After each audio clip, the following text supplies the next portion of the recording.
आखिर कैसे एक छोटे से गांव में एक 18 साल का लड़का लकड़ी की अलमारियों में सजे हुए जूतों के साथ एक सपना देखता है और आगे चलकर वही सपना हकीकत बन जाता है। ये कहानी है बाटा की। कहानी की शुरुआत होती है 1894 से, जब थॉमस बाटा के परिवार की पिछली 3 पीढ़ियां जूते बनाने का काम कर चुकी थी और थॉमस बाटा ने इसी काम को आगे चलकर अपने जीवन का पर्पस बना लिया। उनकी सोच थी ऐसे जूते बनाना जो हर इंसान खरीद सके, क्योंकि उस वक्त जूते सिर्फ अमीरों के पैरों में हुआ करते थे और यूरोप में लाखों लोग नंगे पांव चला करते थे। जिसके बाद उन्होंने ठान लिया ऐसे जूते बनाने हैं जो ड्यूरेबल होने के साथ साथ अफोर्डेबल भी होंगे। लेकिन शुरुआत में उन्होंने हैंडक्राफ्टेड जूते बनाए और धीरे धीरे अपने बिजनेस को आगे बढ़ाया। लेकिन इसके बाद सिर्फ 10 साल के अंदर उनकी कंपनी को फाइनेंशियल स्ट्रगल ने घेर लिया था। लेकिन यहीं से कहानी का असली मोड़ आया। थॉमस बाटा ने समझ लिया कि अगर आम लोगों तक पहुंचना है तो जूते बनाने का तरीका बदलना पड़ेगा।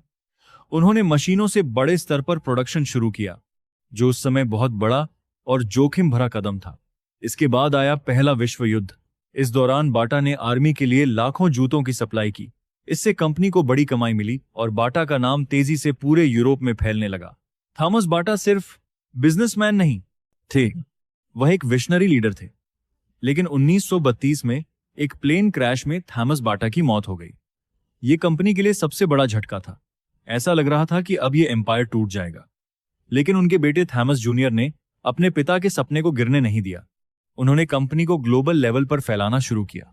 नए देशों में फैक्ट्रियां लगी, नए मार्केट खुले और बाटा धीरे धीरे दुनिया का सबसे बड़ा फुटवियर ब्रांड बन गया।